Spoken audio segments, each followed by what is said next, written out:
అంటే రియాక్ట్ అవ్వడం జీవుడి లక్షణం. నువ్వు బ్రహ్మగా ఉంటే యోగస్థం, బుద్ధి యోగం ద్వారా నేను బ్రహ్మగా ఉండడానికి ప్రయత్నం చేయాలి. నేను బ్రహ్మనవుతాను, కాషాయ గుడ్డలు కట్టుకుంటే నువ్వు బ్రహ్మవి కావు. నాకు మహావాక్యాలు అన్నీ అనుభవంలోకి వస్తే నీ బిహేవియర్ ఇటే ఆడవదు.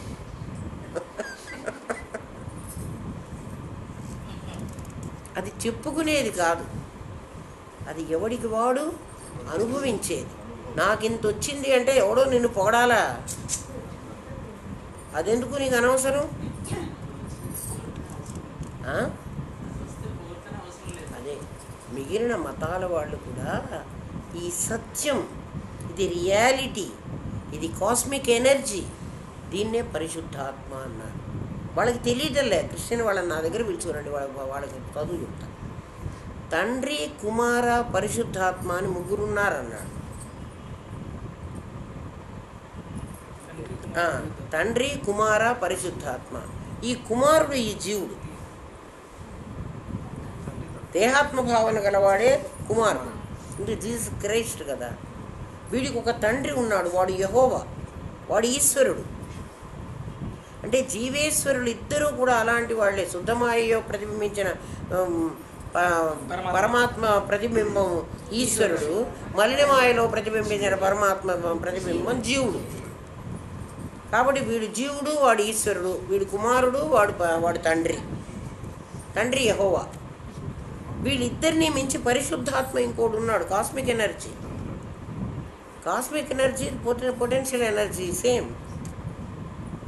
వాళ్ళు కూడా ఇదే చెప్తున్నారు, వాళ్ళకి తెలియటంలే. ఏం దేవుడు అని చెప్పు, జీసస్ క్రైస్టే దేవుడు అనుకుంటున్నారు. వాళ్ళు ఏ లెవెల్లో ఉన్నారో మీకే అర్థమైపోయింది. జీవుడు లెవెల్లో ఉన్నారు. ఎన్ని మార్కులు వేస్తావు వాళ్ళకి? 30 మార్క్సే.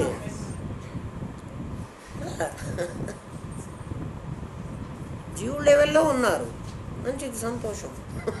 ఉండండి అక్కడే, ఎప్పుడో వస్తాయి మీకు మార్కులు వస్తాయి. అసలు ఏం లేకుండా ఉండకంటే ఈ లెవెల్లో వచ్చారు కదా.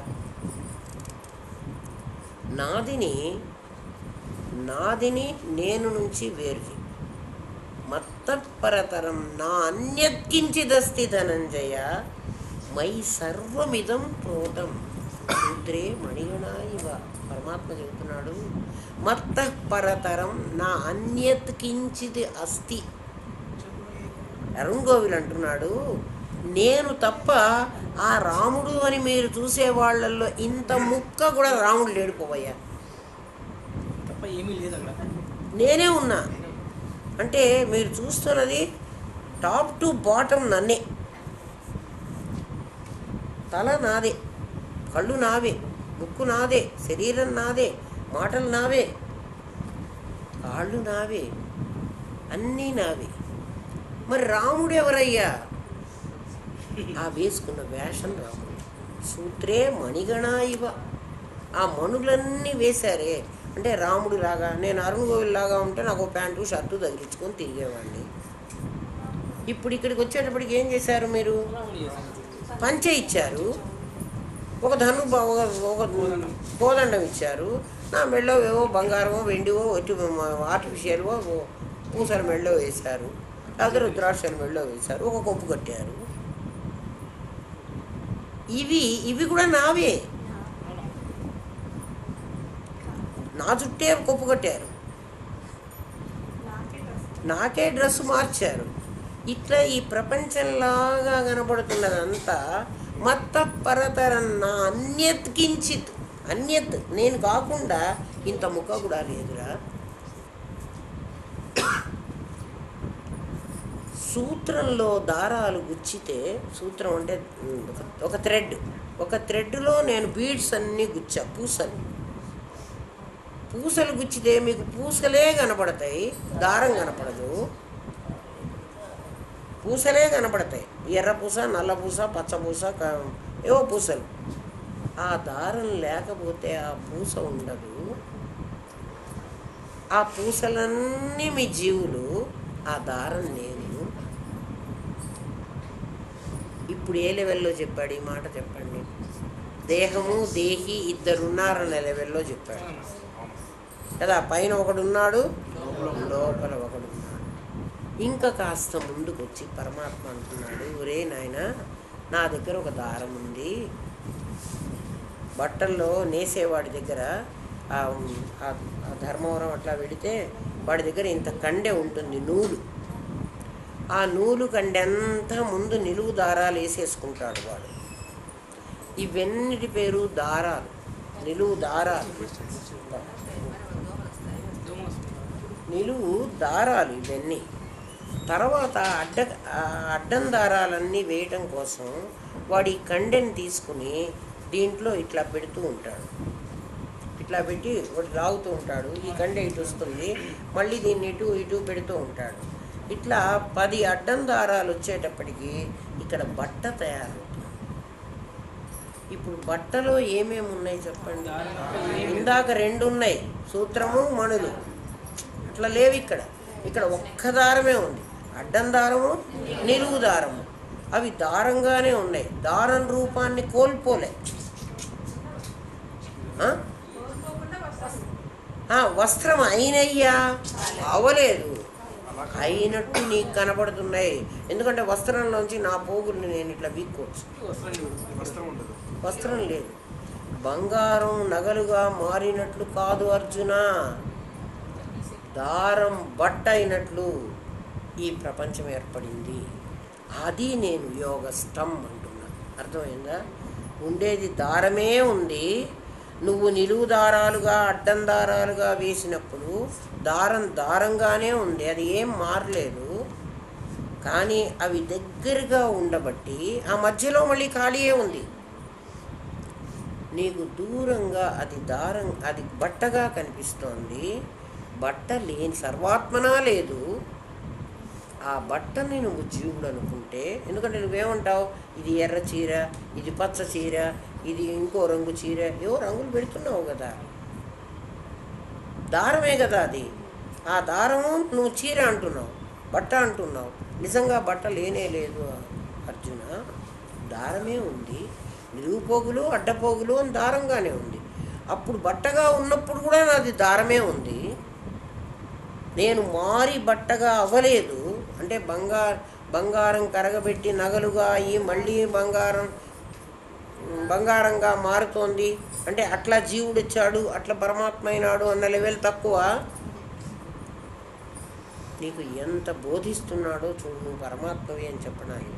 అట్లాంటి దారానివి, ఆ దారము అడ్డపోగు నిలువు పోగు అయి బట్ట తయారైనట్టు ఈ ప్రపంచం అంతా తయారైందిరా నాయన. పిక్సెల్స్ అన్నీ ఉంటాయి మన టీవీలో, పిక్సెల్స్ చూడు. కొన్ని చోట చిన్న చిన్న స్క్వేర్ల లాగా ఉంటాయి. మనం కారు ఫ్రంట్ ఇది పగల కొడితే, అద్దాలు పగల కొడితే అవి చిన్న చిన్న చిన్న చిన్న క్రిస్టల్స్గా క్రిస్టల్స్గా కాదు, కలకండ పలుకుల్లాగా తయారవుతాయి. అట్లా స్క్వేర్లు టీవీలో ఉన్నాయి. కొన్ని స్క్వేర్లు కలిసి నీకు ఒక మనిషి బొమ్మ, కొన్ని స్క్వేర్లకు ఒక చెట్టు బొమ్మ తయారవుతున్నాయి. అంతే, అక్కడ చెట్లు లేవు, అక్కడ మనుషులు లేరు. అట్లాగే కొన్ని అణువులు చేరి నీ దగ్గర, ఆ అణువుల్లో మళ్ళీ ఎనర్జీ ఉంది.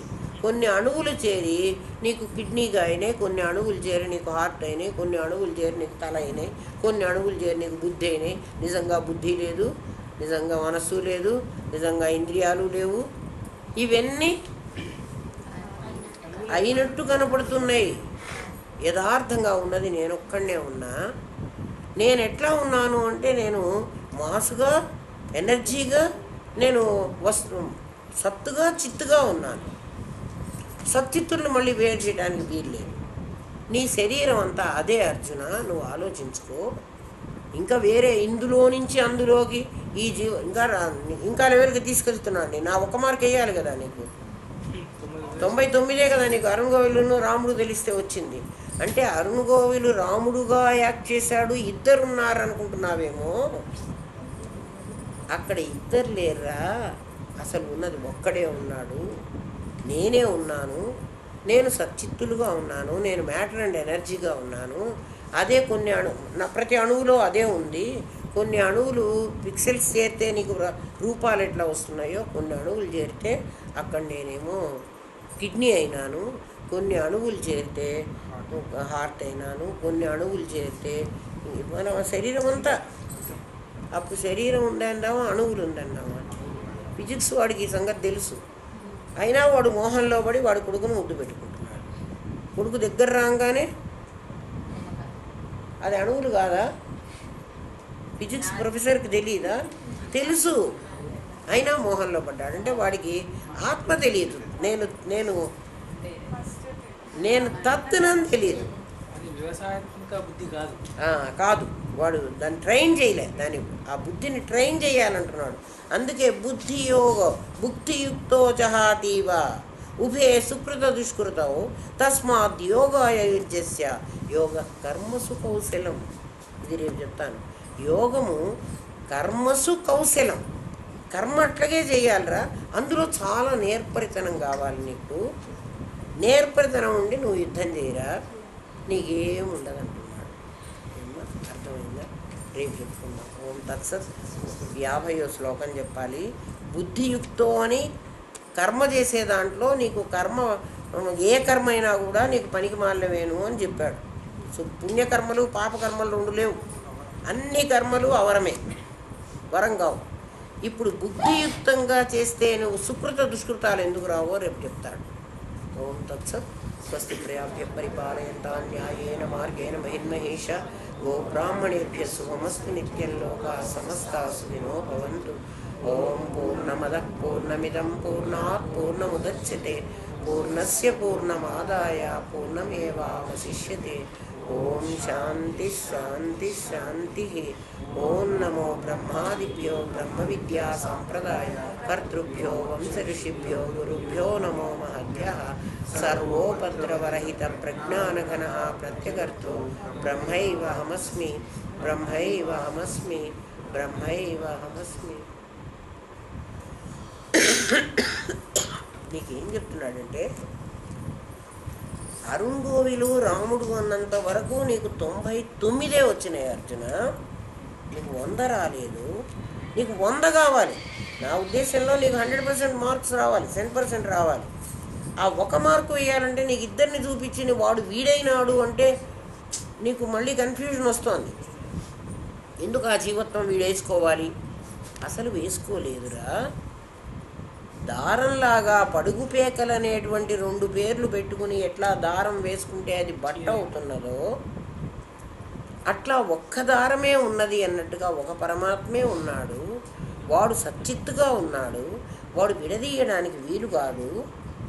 వాడే అణువులోనూ పరమాత్మగాను బ్రహ్మాండంలోనూ వాడే ఉన్నాడు. అంటే అణువులో నీకు చూపిస్తున్నాడు. కొన్ని అణువులు చేరి, ప్రతి అణువులో అట్లాగే ఉంది. ఎలక్ట్రాను ప్రోటాన్ న్యూట్రానే కదా, ఇంకేముంటాయి అణువులో? అన్ని అణువుల్లో అవే ఉన్నాయి. అవి ఒక చోట గ్యాదర్ అయితే దాన్ని ఒక రకంగా గ్యాదర్ అయితే దాన్ని కిడ్నీ అంటున్నా, ఒక రకంగా గ్యాదర్ అయితే దాన్ని హార్ట్ అంటున్నా, ఒక రకంగా స్కిన్ అంటున్నా. అన్నీ అవే. చూడు, తీసి ఎక్కడన్నా తీసేస్తే అవే ఉన్నాయి. పిక్సెల్స్ లాగా అని గుర్తుపెట్టుకో. సినిమా టీవీలో అవి చూడు, ఎప్పుడైనా టీవీ సరిగ్గా రానప్పుడు ఆ పిక్సెల్స్ నీకు ఇట్లా కనపడుతుంటాయి. అవి రంగులు రంగులు కనపడుతూ ఉంటాయి.